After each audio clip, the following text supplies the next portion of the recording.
Hello అందరికీ. ఎలా ఉన్నారు అందరూ? బాగున్నారా? నేను మీ Chintu and welcome to mom and Chintu vlogs. ఈరోజు నేను మీ అందరికీ టొమాటో పికిల్ ఎలా చేయాలో చూపిస్తాను. సో అందరూ మర్చిపోకుండా please like, share and subscribe. ఇంకా మనము మన రెసిపీలోకి వచ్చేస్తే ఫస్ట్ అయితే మనము ఒక 10 మీడియం సైజ్డ్ ఆర్ పెద్ద సైజ్డ్ టొమాటోస్ తీసుకోవాలన్నమాట. ఈ టొమాటోస్ వచ్చేసి లైక్ ఈజీగా ఒక 1.5 1/4 కేజీ ఆర్ హాఫ్ కేజీ అలా ఉంటాయి. ఆ టొమాటోస్ అన్నీ తీసేసుకొని ఒక పెద్ద బౌల్లో వేసుకొని వాటర్లో వేసేసుకోవాలన్నమాట. ఫస్ట్ వాటర్లో వేసుకొని తర్వాత ఒకదాని తర్వాత ఒకటి స్లోగా మనము తీసుకొని క్లీన్ చేసుకోవాలన్నమాట వాటర్తో. లైక్ పైన ఎవరైనా పెస్టిసైడ్స్ అవి ఇవి కొడతారు కదా ఫార్మర్స్, అవి వాటి వల్ల కొంచెం పైన ఒక లేయర్ ఫామ్ అయి ఉంటుంది టొమాటోస్కి. ఆ లేయర్ని మనం నీట్గా వాటర్తో క్లీన్ చేసేసుకోవాలన్నమాట. ఇక్కడ చూపిస్తున్నట్టు ఇక్కడ నేను ఒకదాని తర్వాత ఒకటి స్లోగా క్లీన్ చేస్తున్నాను. ఇంకా అలా క్లీన్ చేసేసుకున్న తర్వాత ఇంకా మనం ఆ ఎక్సెస్ వాటర్ ఏవైతే ఉన్నాయో వాటన్నిటిని రిమూవ్ చేసేసేయాలన్నమాట. ఇక్కడ నేను చూపిస్తున్నట్టు వాటర్ అన్నీ నేను పోసేస్తున్నాను కదా, అలా పోసేసుకోవాలి. ఇంకా ఒకసారి అలా మనం వాటర్తో క్లీన్ చేసేసుకున్న తర్వాత నెక్స్ట్ వచ్చేసి మనం ఒక పూర్తిగా డ్రైగా ఉన్న ఒక క్లాత్, ఒక టవల్ లేకపోతే ఏదన్నా డ్రైగా ఉన్న ఒక క్లాత్ తీసుకొని మన టొమాటోస్ని ఒకటి తర్వాత ఒకటి నీట్గా డ్రై క్లాత్తో వాటర్ అంతా పోయేలాగా నీట్గా రబ్ చేసుకుంటూ క్లీన్ చేసుకోవాలనమాట. లైక్ మాయిశ్చర్ అస్సలు ఉండకూడదు టొమాటోస్లో. అలా అలా ఎందుకంటే తడి ఉంటే ఆబ్వియస్లీ పచ్చళ్ళు పాడైపోతాయి. సో తడి ఏమీ లేకోకుండా నీట్గా రుద్దుకుంటూ వన్ బై వన్ టొమాటోస్ని నీట్గా క్లీన్ చేసుకొని వాటిని ఆరబెట్టేసుకోవాలన్నమాట. ఇక్కడ చూసారు కదా మా మమ్మీ ఒకదాని తర్వాత ఒకటి స్లోగా తీసుకొని మొత్తం క్లీన్ చేస్తున్నారు. మొత్తం లైక్ టాప్ పార్ట్ కానీ లేకపోతే బాటమ్ పార్ట్ కానీ లైక్ మొత్తం క్లీన్ చేసుకోవాలన్నమాట. నీట్గా రబ్ చేసుకోవాలి. మాయిశ్చర్ అసలు ఏమీ ఉండకూడదు టొమాటోస్లో, అలా క్లీన్ చేసుకోవాలి. ఇంకా వన్స్ మనం అన్ని టొమాటోస్ అన్నిటిని క్లీన్ చేసేసుకున్న తర్వాత అదే క్లాత్ మీద పెట్టేసుకొని ఫ్యాన్ కింద డ్రై అవ్వడానికి పెట్టేసేయాలన్నమాట. లైక్ ఒక 10-15 మినిట్స్ వరకు అవి బాగా డ్రై అయిపోతే ఇంకా మనం క్లీన్ చేయగా మిగిలిన మాయిశ్చర్ ఉన్నా కూడా అది కూడా పోతుందన్నమాట. వన్స్ మనకు ఇంకా కన్ఫర్మ్ అయిపోయిన తర్వాత టొమాటోస్ డ్రై అయిపోయాయి అని తర్వాత మనం వాటిని కట్ చేసేసుకోవడం స్టార్ట్ చేసేయాలన్నమాట. పైన తొడిమి తీసేసుకొని కట్ చేసేసుకొని లైక్ మనకిష్టం వచ్చిన సైజు పెద్దగా అయినా కట్ చేసుకోవచ్చు, చిన్నగా అయినా కట్ చేసుకోవచ్చు. చివరికి అన్ని పికిలే కాబట్టి అయిపోయేది. లైక్ ఇట్ డజంట్ మ్యాటర్ అనమాట. ఇంకా మనం ఇష్టం వచ్చినట్టు లైక్ మనకి ఎలా నచ్చితే అలా టొమాటోస్ని ఒకటి తర్వాత ఒకటి అన్నీ కట్ చేసేసుకొని ఒక బౌల్లోకి తీసేసుకోవాలన్నమాట. ఇక్కడ మమ్మీ చూసారు కదా టొమాటోస్ని కట్ చేస్తున్నారు అలా. వన్స్ మనం ఇంకా కటింగ్ మొత్తం అయిపోయిన తర్వాత నెక్స్ట్ వచ్చేసి స్టవ్ ఆన్ చేసుకొని ఒక కడాయి పెట్టుకోవాలన్నమాట. ఇప్పుడు మనం ఇందులో కొన్ని ఐటమ్స్ డ్రై రోస్ట్ చేసుకుంటాం అనమాట. వాటి కోసము కడాయి పెట్టుకొని అది హీట్ అవ్వనివ్వాలి. ఫస్ట్ హీట్ అవ్వనిచ్చిన తర్వాత ఆవాలు యాడ్ చేస్తాము. ఆవాలు అవి స్లైట్గా రోస్ట్ అవ్వనివ్వాలి.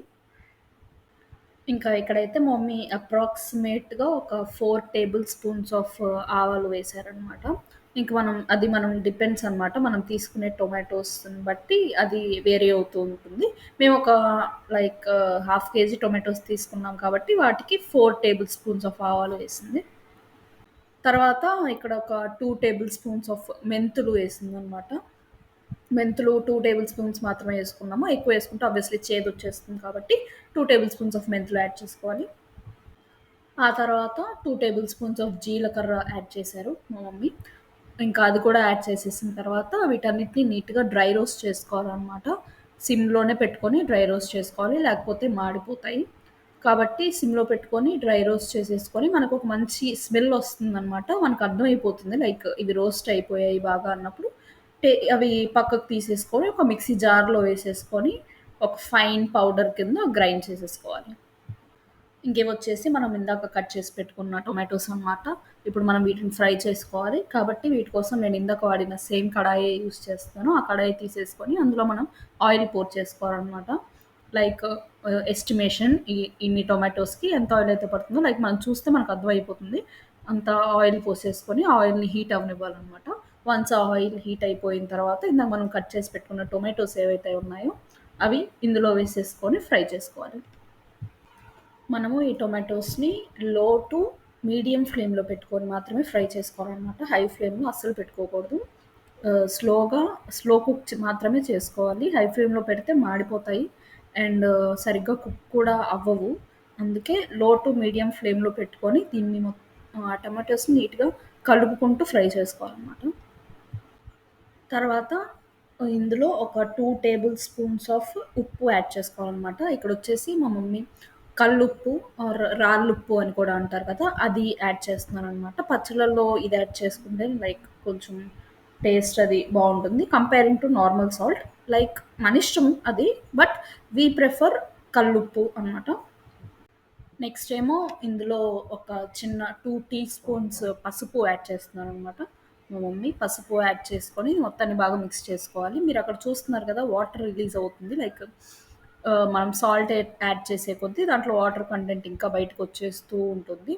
అంటే మంచిగా ఫ్రై అవుతుందని అర్థం. ఇంకా ఈ స్టేజ్‌లోనే ఇందులో చింతపండు కూడా యాడ్ చేసుకోవాలనమాట. కానీ ఇక్కడ మా మమ్మీ మర్చిపోయింది. కాబట్టి దీన్ని తర్వాత యాడ్ చేస్తుంది. కానీ ఈ స్టేజ్‌లోనే మనం ఇందులో చింతపండు కూడా యాడ్ చేసుకోవాలి. ఒక 10, 15 మినిట్స్ మూత పెట్టేసుకొని మంచిగా ఫ్రై చేసుకోవాలనమాట. మూత పెట్టుకున్నా కూడా మధ్య మధ్యలో తీసుకొని మాడిపోకుండా, అడుగంటకుండా కలుపుకుంటూ ఫ్రై చేసుకోవాలి. దీన్ని మొత్తాన్ని నీట్‌గా బాయిల్ అవ్వనివ్వాలి. ఇంక ఇది ఫ్రై అయ్యే కొద్దీ వాటర్ ఇంకా రిలీజ్ చేస్తూ ఉంటుందనమాట. మనకిది ఫ్రై అయ్యే కొద్దీ క్వాంటిటీ అనేది తగ్గిపోతూ వస్తుంది. ఇంకొక పాయింట్ ఆఫ్ టైమ్‌లో వాటర్ మొత్తం ఎవాపరేట్ అయిపోతాయి. ఎవాపరేట్ అయిపోయి జస్ట్ టొమాటోస్ మాత్రమే మిగులుతాయి. మనం అంతవరకు ఫ్రై చేసుకోవాలనమాట దీన్ని. ఇంకిక్కడ చూసారు కదా! ఇంకా ఎక్కువ వాటర్ రిలీజ్ అవుతుంది. ఇలా కంటిన్యూయస్‌గా వాటర్ రిలీజ్ అవుతూనే ఉంటాయి. ఒక పాయింట్ ఆఫ్ టైమ్ వరకు మనం నీట్‌గా కలుపుకుంటూ ఫ్రై చేస్తూనే ఉండాలి. ఇది కొంచెం టైమ్ టేకింగ్ ప్రాసెస్ అనే చెప్పాలి. కానీ టేస్ట్ మాత్రం సూపర్. తర్వాత ఇదిగోండి ఇక్కడ ఇది ఉడుకుతుంది కదా! ఇంక ఈలోపు ఇందాక మనం డ్రై రోస్ట్ చేసి పెట్టుకున్నాం కదా! ఆవాలు, మెంతులు, జీలకర్ర వాటన్నిటిని మిక్సీ పట్టేస్తున్నారనమాట ఇక్కడ మమ్మీ. ఇదిగోండి వన్స్ మనం మిక్సీ చేసేసిన తర్వాత, గ్రైండ్ చేసేసిన తర్వాత ఇది ఇలా ఫైన్ పౌడర్ లాగా తయారవుతుందనమాట. మనం ఈ ఈ కన్సిస్టెన్సీలో దాన్ని గ్రైండ్ చేసుకోవాలి. ఇదిగోండి మనం ఇందాక అక్కడ చెప్పాను కదా! మా మమ్మీ యాడ్ చేయడం మర్చిపోయారు చింతపండు అని. అది ఇక్కడ యాడ్ చేస్తున్నారనమాట. ఒక హ్యాండ్ ఫుల్ ఆఫ్ చింతపండు యాడ్ చేస్తున్నారు. ఆబ్వియస్‌లీ టొమాటోలో ఆల్రెడీ పులుపు ఉంటుంది కాబట్టి లైక్ మనం చూసుకొని యాడ్ చేసుకోవాలి చింతపండు. మనం తినే పులుపుని బట్టి. ఇంకా చింతపండు కూడా యాడ్ చేసేసుకొని దీన్ని మొత్తాన్ని మంచిగా ఫ్రై చేసుకోవాలనమాట. ఇదిగోండి వాటర్ అంతా పోయిన తర్వాత చింతపండు కూడా మంచిగా ఫ్రై అయిపోయిన తర్వాత టొమాటో పేస్ట్ అనేది ఇలా ఉంటుందనమాట. దీనిని మనము ఒక పెద్ద సైజ్ మిక్సీ జార్ తీసుకొని అందులోకి వేసుకొని కొంచెం చల్లారనివ్వాలి. కొంచెం చల్లారనిచ్చిన తర్వాత మంచిగా గ్రైండ్ చేసేసుకోవాలనమాట. ఇది మొత్తం ఒక ఫైన్ పేస్ట్ గ్రైండ్ అయిపోయిన తర్వాత ఇదిగోండి ఇలా కనిపిస్తుందనమాట మనకు. ఇందులోకి ఇంకా మనము కారము ఇవన్నీ యాడ్ చేసుకోవాలి. ఇప్పుడు చూద్దాము ఒకటి తర్వాత ఒకటి. ఇంక గ్రైండ్ చేసి పెట్టుకున్న ఈ టొమాటో పేస్ట్‌లోకి ఇక్కడ మా మమ్మీ ఒక 3 full big tablespoons of కారం వేస్తున్నారనమాట. మేము కొంచెం కారం బానే తింటాము ఆబ్వియస్‌లీ. అందుకే ఇంకా దీంట్లో కారం యాడ్ చేస్తున్నారు. వన్స్ కారం యాడ్ చేసిన తర్వాత పీల్ చేసి పెట్టుకున్న గార్లిక్ ఏవైతే ఉంటాయో వెల్లుల్లి అవి యాడ్ చేస్తుంది. ఇంకా దీన్ని మొత్తాన్ని మంచిగా గ్రైండ్ చేసేసుకోవాలనమాట. బాగా మిక్స్ అవ్వడానికి స్పూన్‌తో మధ్య మధ్యలో కలుపుకుంటూ దీన్ని మొత్తాన్ని బాగా గ్రైండ్ చేసేసుకోవాలి. వన్స్ ఇదొక ఫైన్ పేస్ట్ లాగా గ్రైండ్ చేసేసుకున్న తర్వాత, ఇందాక మనం ఏ ప్యాన్‌లో అయితే టొమాటోస్ ఫ్రై చేసుకున్నామో సేమ్ అదే ప్యాన్‌లో ఈ గ్రైండ్ చేసుకున్న పేస్ట్‌ని తీసుకెళ్ళి వేసుకోవాలనమాట. వన్స్ మనం ఆ గ్రైండ్ చేసుకున్న పేస్ట్ ఏదైతే వేసేసుకున్నామో కడాయిలో, ఆ తర్వాత మనం ఇందాక డ్రై రోస్ట్ చేసి పెట్టుకున్నాం కదా! ఆవాలు, జీలకర్ర, మెంతులు ఆ పౌడర్ ఏదైతే ఉందో, ఆ పౌడర్‌ని ఇందులోకి యాడ్ చేసుకోవాలనమాట. మనం క్వాంటిటీ చూసుకొని దాన్ని బట్టి టేస్ట్‌కి అడ్జస్ట్ అయ్యేంత యాడ్ చేసుకోవాలి. యాడ్ చేసుకొని మొత్తాన్ని నీట్‌గా మిక్స్ చేసుకోవాలి. ఆ పౌడర్ మొత్తం మంచిగా కలిసేలాగా కలిపేసుకొని, ఆ తర్వాత మనము వెల్లుల్లి తీసుకోవాలి. వెల్లుల్లిని కొంచెం రఫ్‌గా దంచుకొని, ఈ మిక్స్ చేసుకున్న పేస్ట్ ఏదైతే ఉందో అందులోకి వేసుకోవాలి. తర్వాత మనము ఒక చిన్న ప్యాన్ కానీ, లేకపోతే ఒక కడాయి కానీ, అలాంటిదేమన్నా తీసుకొని స్టవ్ వెలిగించుకొని స్టవ్ మీద పెట్టేసుకోవాలి. అందులోకి ఫస్ట్ అయితే ఆయిల్ పోర్ చేసేసుకోవాలనమాట. ఇదొచ్చేసి పోపులోకి, పచ్చడి పోపులోకి. కాబట్టి ఆయిల్ కొంచెం ఎక్కువే పడుతుంది. చూసుకొని కొంచెం ఎక్కువ వేసుకోండి. ఆయిల్ హీట్ అవ్వనివ్వాలి మంచిగా. ఆయిల్ వన్స్ హీట్ అయిపోయిన తర్వాత ఇందులోకి ఫస్ట్ ఆవాలు యాడ్ చేసుకోవాలి. ఆవాలు యాడ్ చేసుకున్న తర్వాత జీలకర్ర యాడ్ చేసుకోవాలి. ఆ తర్వాత ఈ నూనెలోకి కొంచెం మినపప్పు, అలాగే కొంచెం మెంతులు కూడా యాడ్ చేసుకోవాలి. యాడ్ చేసుకొని మంచిగా ఫ్రై చేసుకోవాలి. తర్వాత ఇందులోకి ఒలిచి పెట్టుకున్న వెల్లుల్లి ఏవైతే ఉన్నాయో అవి వేస్తామనమాట మా మమ్మీ. ఒక 10, 15 దాకా పడతాయి. అవి వేసుకోవాలి. ఇంకా తర్వాత ఇందులోకి ఎండుమిర్చి కూడా యాడ్ చేశారనమాట మా మమ్మీ. ఒక 3 ఎండుమిర్చి దాకా యాడ్ చేశారు. యాడ్ చేసుకొని వీటన్నిటిని మంచిగా ఆయిల్‌లో ఫ్రై చేసుకోవాలి. ఆ తర్వాత ఇందాక మనం ప్రిపేర్ చేసి పెట్టుకున్న టొమాటో పేస్ట్ ఏదైతే ఉందో, ఈ పోపుని తీసుకెళ్ళి అందులో వేసేసుకోవాలనమాట. అందులో వేసేసుకొని మొత్తం మంచిగా కలిసిపోయేలాగా మిక్స్ చేసుకోవాలి. అంతే ఇంకా మన టేస్టీ టొమాటో పచ్చడి రెడీ అయిపోతుంది. చూసారు కదా కలర్ ఎంత బావుందో. ఇది మనకు ఫ్రిడ్జ్‌లో పెట్టుకుంటే ఒక 20-30 డేస్ వరకు నిల్వ ఉంటుంది. అలా కాకుండా బయట పెట్టుకుంటే లైక్ ఒక 10-15 డేస్ దాకా నిల్వ ఉంటుంది. టేస్ట్ అయితే చాలా బావుంటుంది. ఒకసారి ట్రై చేసి చూడండి. ఎలా ఉందో కామెంట్ చేయండి. అండ్ మర్చిపోకుండా 'మొమెంట్స్ ఇంటూ వ్లాగ్స్‌కి' సబ్స్క్రైబ్ చేయండి.